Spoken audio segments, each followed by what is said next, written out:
Hi, everybody. This is Rob Goodrich. I'm here with local historian Ed Hands. We're both with the Easton Lions. We are gathered here today to celebrate the town of Easton, in particular honoring the veterans, the local veterans of our community. However, before we get into that, I think it's important to highlight that Easton as a community has answered the call to arms. Throughout the countless wars and conflicts. Many of our sons and daughters have served. Ed, given our brief period of time, could you tell us when Easton first answered the call to arms, and can you highlight some noteworthy stories? Sure. I'm going to be essentially talking about two different wars, the Revolutionary War and the Civil War. But our very first service person goes all the way back to King George's War from 1744 to 1748. And he got called up in 1748. That was Josiah Keith II. Josiah Keith I built the oldest house in town, which is still standing on Bay Road. And lucky enough right now to have a real history buff living there. So sometime in the immediate future, you'll be able to visit that because he's putting in a mini historical museum there. Great, look forward So to Josiah Keith was there. His son fought in the Revolutionary War. He was captain of the militia company. Had a tavern at Five Corners where the all-town gas station is located now. Easton had a lot of people in both the Revolutionary War and in the Civil War. One of the things that I've always felt bad about is that the guys for the Revolutionary War do not have a memorial. And one of the things that I'd like to get taken care of as we come up to our tricentennial is a memorial for those Revolutionary War veterans. Some of these people were really very interesting. 23 Easton residents actually were at Valley Forge. Wow. One of them was a Scottish soldier who actually was captured coming into Boston Harbor and was given the alternative of staying in Easton for the duration of the war or enlisting in the American Army. And he enlisted in the American Army and went to Valley Forge. Which one would you have chosen? Well, knowing about Valley Forge, I think I might have stayed here in Easton. But we had a lot of people that served. Now, in those days, there were two kinds of armies. There was the militia, and there was the Continental Army. And the Continental Army is the regular army. And so I want to speak about Elisha Harvey, who was in the regular army. He was in for 3 years, and he was an artilleryman. He also, at the end of the war,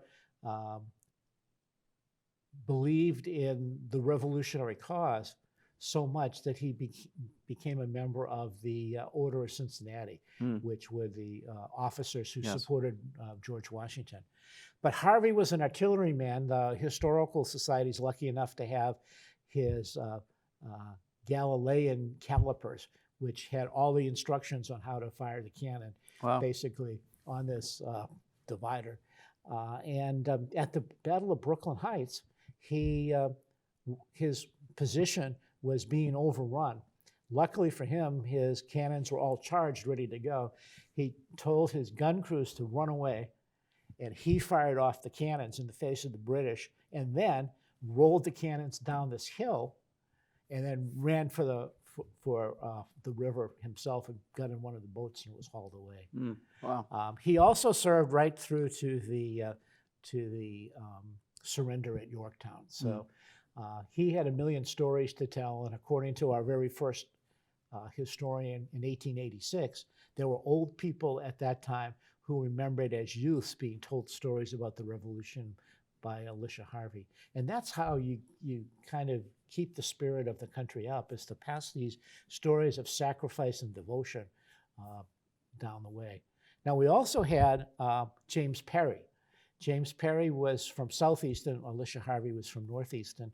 And James Perry went out and served in the Continental Army, but he was also very, very important because he made cannons for the Revolutionary War. You can still see Old Pond down on Foundry Street. That's the name of a cannon? That's the name of where his factory was. Oh, okay. And he would actually put his cannon up on the dam of Old Pond and fire over the pond into a range that's still there today. And people have dug cannonballs out of there. That's making a statement. Yeah. He was also, if you remember seeing the picture of George Washington crossing the Delaware, he was in those boats. He crossed the Delaware and fought at the Battle of Trenton and Princeton. So these are just two of the many people that are worth talking about. We had a commando who actually attacked a 44-gun frigate with a rowboat in the Tappan Zee. Wow. It wasn't as dumb as it seemed because if you row fast enough, they couldn't lower the guns if you got close to shoot at you. So I'd say it takes a lot of chutzpah to do that. Oh yeah, it did, and there are many stories about him as well. So there's lots of these stories. But the Revolutionary War, passes on to the next generation, the War of 1812, which wasn't terribly popular here in New England, and then the Mexican War, also not very popular here in New England, but the war that was popular and got a lot of support from Easton was the Civil War from 1861 to 1865. And over 40 of our boys died, and their names are on the Civil War Memorial, which we'll be rededicating shortly this year. Yeah, it's a wonderful monument. Yeah. I just want to talk about two people, and they're both doctors, Abner Randall and George Cogswell. And let's start with George Cogswell. George Cogswell moved to Easton just before the war started and set up his practice. He was a very genial guy, and I guess for the time, when basically doctors really didn't know very much, he was relatively successful. So he built up a big practice and was also politically connected. He got a postmastership here in town. And then the war came, and he was very patriotic and enlisted. Started out as a surgeon's mate, but because he was a real doctor, he was quickly promoted to being a surgeon. The really important thing about him is that as the war progressed, conditions got worse, and the Union Army and the Confederate Army stopped prisoner exchanges. So if you were captured, you'd end up in prison, and at a place like Andersonville, which is way down south. That was horrible. You could really die. And we lost several people down there, and at Salisbury in North Carolina. But the very first rebel prison that people heard about was Libby Prison, which was in Richmond. And what he did was he allowed himself to be taken prisoner so he could go to Libby Prison and provide medical treatment to the people that were there. Wow. And he stayed in the prison for more than 6 months. And oftentimes what he would do is he would say to the jailers, "This man needs to leave immediately. You know, he has to be exchanged." And according to people from Easton, he saved a number of lives that way, to the point where when he was released, he had to be discharged because his health had been broken and he needed to come home and recover. The other person is a dentist, Dr. Abner Randall, who basically lived around the corner from the studio here. And he was a late enlistee. He didn't jump into the war right away. He was trying to establish his dental practice. And when he did enlist, he went out and served and found that it was an important duty. So later in the war, he helped recruit a company of soldiers. And so late in the war, at the siege of Petersburg, which was the last siege of the war, the last role play of the war, he was a captain in charge of a unit.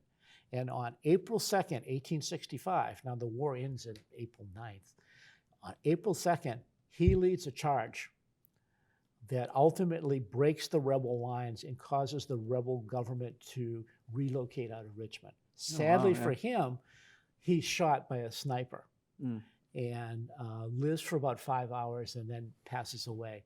And the sad part of the story, other than, that's sad in its own right, but when word of Lee's surrender reaches Easton on the same day, coming up on the telegraph, the war's over and Captain Randall is dead. Oh, wow. Okay. So he made the supreme sacrifice. As I said, over 40 people did. So we have a long, long tradition of veterans making important contributions, and many of them come back and continue to serve in the community and do all sorts of wonderful things. Like in our own Lions Club today, we have a lot of veterans of recent wars in the Middle East and all the way back to Vietnam. Mm-hmm. Well, thank you so much. I think that's all we have time for. Really appreciate your contributions to Easton, keeping the flame of history alive and relevant for all, and thanks so much for your research and your contributions.